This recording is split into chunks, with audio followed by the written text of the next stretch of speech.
Well, the French President Emmanuel Macron now delivering a press conference on this second and final day of the EU summit in Brussels. President Zelensky and reaffirmed our support. We want to help him win the conflict against the Russian aggression, and we give political, military and humanitarian support, and we'll do it as long as necessary. I want to underline the importance of the agreement we found for providing to Ukraine the munitions and missiles that it needs. During the Extraordinary Council of February, and the visit of the Ukrainian president the day before, he had stated his very urgent need, and at the time we made some commitments. We have launched some work, and now, a few weeks later, a strong system of aid has been set up, which is coordinated. Very short term, we are going to accelerate deliveries to Ukraine of everything that is available in the stocks of the member states, and we're going to, at the same time, jointly acquire missiles from the European defense industry. We're going to use the European Defence Agency, and we're going to provide European funds so that we manufacture and send European-made weapons. We're going to step up our production, promote access to investment in the area, and this is in keeping with the Versailles Agreement of a year ago. And now we really want to set up a European war economy at European level, not only at international level. This seems to me very important and is the result of work which has been ongoing for the last weeks. Our discussion also was the opportunity to reaffirm our support for combat against crimes committed in Ukraine, supporting the jurisdiction and denouncing the terrible abductions of children to Russia, where we took a collective stance. And there I want to underline that we also mentioned Moldavia, and it gave us the opportunity to reaffirm our support to Moldavia and its path towards Europe, and to break down efforts for destabilization, whichever it may have to face. So our support to Moldavia is also in preparation of the political Chisinau meeting in June. The second big topic was the economy. As I said last December, we had agreed that we'd give ourselves one trimester to find some solutions to find a collective strategy and react to the American stance, and we want to move towards simplification and modernization for the energy transition. We want to make it easier to invest in new projects. We want to have a better coordination of our aids and projects. We want to have better regulations. We want to involve the safety elements into the system, and these are steps towards decarbonation. The state aids have moved forward. We want to support the strategic industries. We also had some exchange on the other components of competitivity, particularly private and public investment, the development of standards that we need. You know, we have always been in favor of an ambitious common industrial policy. Last year at the Versailles summit, we had set out the broad goals, and now we have the cheap tax, which is a regulation about the zero net industry. And the first measures for rare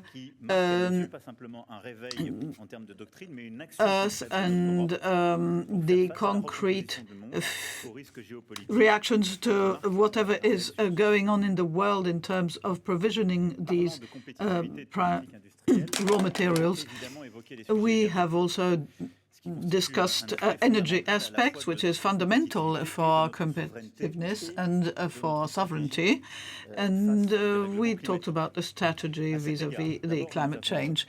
We have once again affirmed our desire to use to the full the instruments which we have and give the answers to the actors on the market that they have been expecting. We have better storage than we thought. We have developed some joint purchasing strategies for next winter. Things are not going to be easier, but we have got the means and the instruments now. There's also the reform of the electrical market so that consumer markets are more correlated with the decarbonation of energy, with more stable and lower prices. We've agreed on a reform which will be adopted before the end of the year with the accelerated procedure. The European Council was a good opportunity for a strategic discussion about the place of the nuclear in our array of energy sources. Our decarbonation objectives are based on renewable sources of energy and also the nuclear as a transition, because we have an ambition which is security of supply, and therefore nuclear is part of the European response. We want to move towards producing a low-carbon hydrogen energy tomorrow. It's our goal, but we have to conserve the technological neutrality which is embedded in European legislation. And this is what the Commissioner reminded us about, and it is part of the French objectives. So we had a long discussion, but it didn't go too late compared to other summits, because we came to an agreement about these various policies: industrial, energy,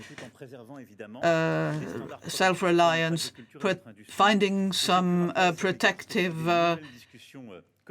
legislations for our industry, and there are some elements which can be used, reopened and reminded. For example, the Paris agreements for biodiversity and the climate, and also the mirror clauses. We've asked our industry to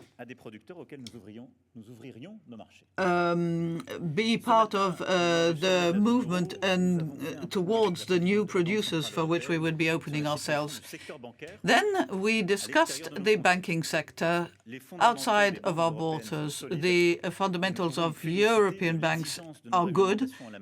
We are happy that we have a stronger section, because the Eurozone was careful in maintaining a good ratio of liquidities in the banking system since 2010, when this was decided. And in this context, we should continue to build the banking union and have a European zone which would harmonize its investment policies and have a macroeconomic policy that is in keeping with the aims of the financial governments.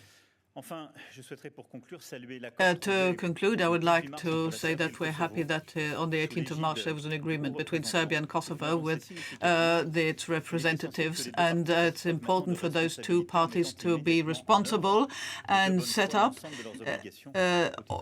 everything so that they can fulfill all their obligations, those that are in the agreement. And France and Germany are very intent on this happening. Now I'm available for your questions. Daily Mail. What about the visit of King Charles? Isn't it rather humiliating that his visit had to be postponed? Well, thank you for your question. Yes, let's make things quite clear and be common sense. You see the situation that we have because of the protests, because of the reform in France. And the Inter-Trade Union has decided that the movement would be continued, so it would be not responsible and also showed no common sense if we let such a state visit happen in the middle of demonstrations, as we have a lot of friendship and esteem for His Majesty the King, and we really wanted to inform him and discuss with him the date of his visit, and out of common sense and friendship, we suggested this be postponed. It's very unfortunate for the British people as well as us, but it would be even much more so for both sides if we had not made this suggestion and decided to postpone to later this season such a visit. A state visit is something which where you want to give the best possible welcome and do it in the conditions which means that they can enjoy France, Paris as well as Bordeaux. And at any rate, I will be there for his crowning ceremony. France Télévisions, you spoke Wednesday, and since then there's even more violence. Obviously, your message was not very well received. And is it, with this cancellation of the visit, does it mean the street decides on your agenda?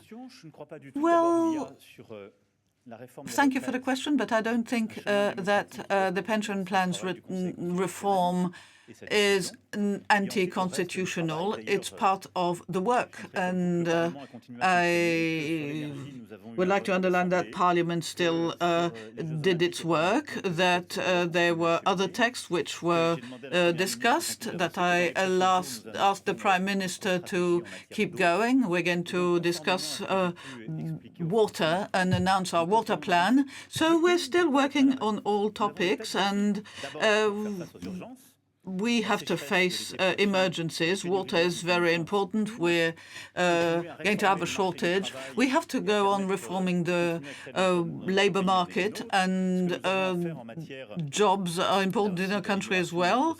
And there are questions of security. There's also military programming. So we have a lot of things on the agenda on which we're still working, whether there are protests or not. And I'd like us to separate demonstrations from violence. I am totally against violence, and I would like everyone to be very responsible, and I would like to congratulate our police for a very good job.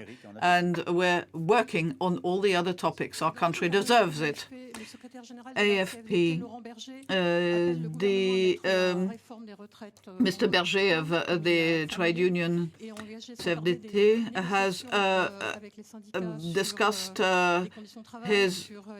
has made clear his point of view on the various topics involved, and he would like to be received at the Élysée Palace. Well, thank you, Laurent Berger, for being responsible and wanting to have a discussion so that things can cool down. Myself mentioned on Wednesday that I was available to discuss the sidelines of the project, such as end of career, such as women and their conditions and jobs, and other aspects of the planned bill. I'm quite available to discuss this with the unions. If they would like to come, they're very welcome. For the reform of pensions is now in the hands of the Constitutional Council, and we'll wait for their answer. I am available and quite willing to move on these important topics. Mathieu Desmoulins of TF1. Yesterday, as you said, demonstration and violence were very closely linked, and there was the burning of the main door of the town hall of Bordeaux. We've seen lots of other videos, and we've seen also a lot of police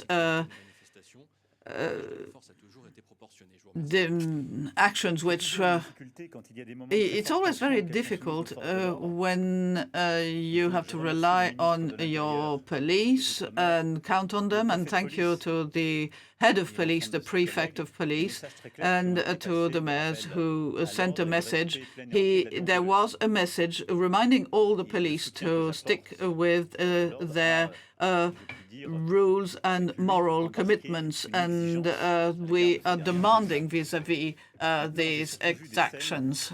I have seen some scenes where some of our police were attacked by the demonstrators, who are sometimes heavily equipped. At Sainte-Soline, for example, there were demonstrations where the demonstrators have had extremely dangerous weapons, and that is not possible. We cannot let that be. So, yes, the police should stick with moral rules and behave decently, but it's also for the other side to do that. And when there are those excesses, I can only condemn them.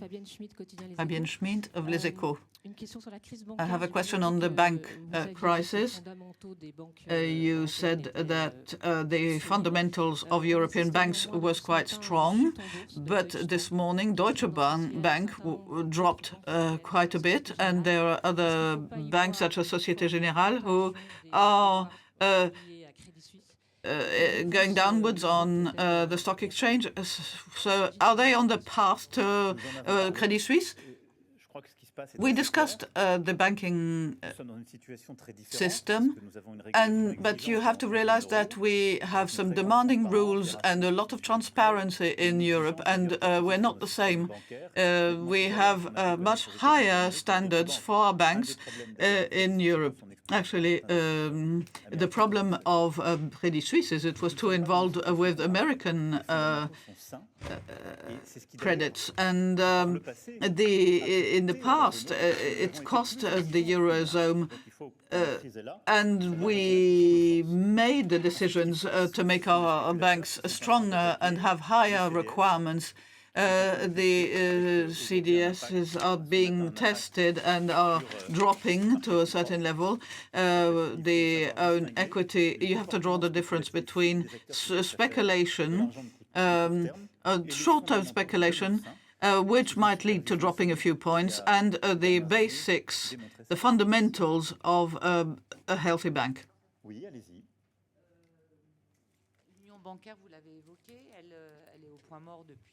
You mentioned the difficulty of Italy and their non-agreement. And are you still in this blocked situation? I know you met with the president, and the higher rates that have been decided do make the bank's jobs quite difficult. And what do you think? On your second question, it's the role of the European Central Bank, and standardization policy is not what creates the problem of European banks. Quite simply, we had a situation before where we had an exceptional situation, and now it's not because we're doing our jobs on the monetary system front that it threatens the banks as regards their equity. The bank unions isn't being built fast enough, it's true, but we're going through some times which should be referred to the past, where we did manage to have a joint regulatory system and some elements of solidarity, and France wants this to keep going, this momentum to be kept up. And we haven't found an agreement in just now, but France is not at the root of any blockage, and we are restructuring in terms of supervision. We have restructured, and the credibility of the actors in the financial market makes us quite credible. You mentioned the European Union and the common deposit guarantee. What about the Franco-German relationship and the discussion about the nuclear energy and the German proposal for e-fuels from 2035 for them to be exempted? So basically, what happened in your meeting with the German Chancellor? I cannot decide about everything when France is not the country who's blocking, so I can't do anything about it. But as President Lagarde said, we need to accelerate our pace, and we need not only to have a better completed bank regulation system, but also to have a banking union, because we want to accelerate the good financing of the private sector. We need to invest in energy, in defense, in the energy transition. We have some public money to invest, but we need a lot of private capitals, and the distribution of deposits is what counts in this field. We have a lot of money in the deposits, but it isn't well distributed, and the capital sector organization and union, which we're striving for, will help for this distribution of deposits. And we have to convince all our partners. Then, to answer your question about the Chancellor, we had a good discussion. We discussed energy neutrality. The technical aspects have been discussed by our ministers, and I think we're going to find an agreement on hydrogen and some other possibilities to preserve the objective of decarbonization and energy neutrality. We want to keep the objectives both of neutrality and decarbonation. We want coal and gas doesn't lead to that. We need another path, and I think we've made some good progress on a different path to reach that objective. And quite clearly, about the e-fuel, the Germans are not challenging the agreement of 2035. What they want to do is preserve e-fuels, which was actually already in our statement of a year ago.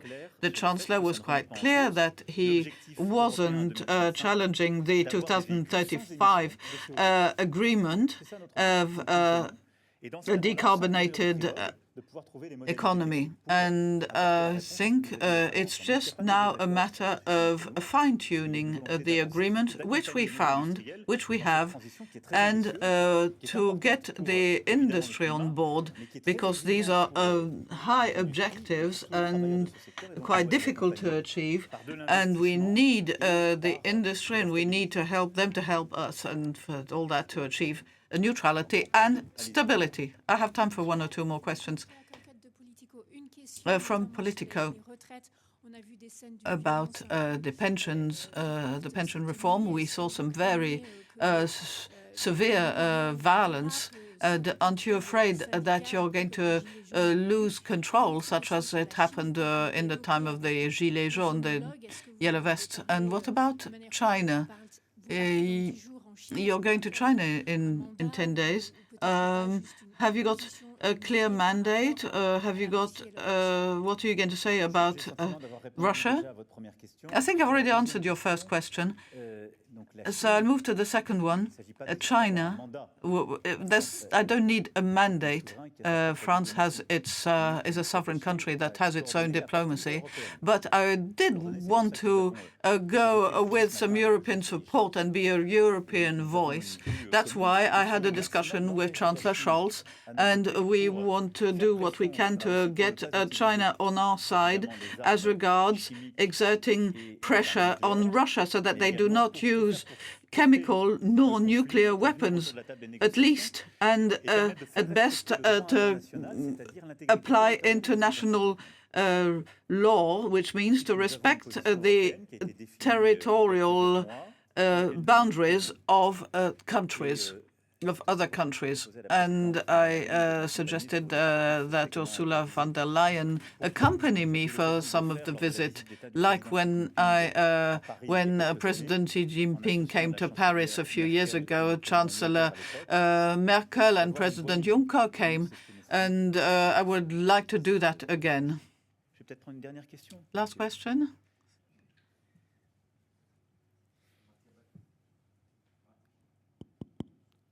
Voilà.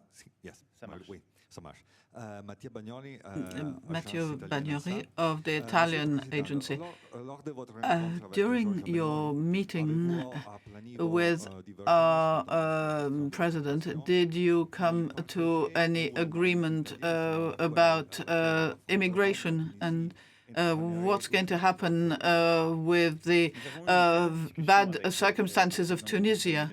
Yes, I had a very good discussion last night, and we defined the ways by which we could move bilaterally and as a union. In this context, we talked about the situation in Tunisia, where there's a serious economic and social crisis and a very uncertain political situation. And this is of concern for the country itself, but also for the region and for the migration pressure on Italy and the European Union. So we want to act together. We want to help Tunisia to regain its political stability. We work together with the IMF. We started a cooperation towards mastering immigration coming from from Tunisia, because it's by helping the country to stabilize and to grow that we shall stop the strong migration pressure coming from there. And we've got some proposals. We've discussed this with the Tunisian government alongside with the IMF, and we're doing it bilaterally as well. Well, thank you very much, and have a safe journey back.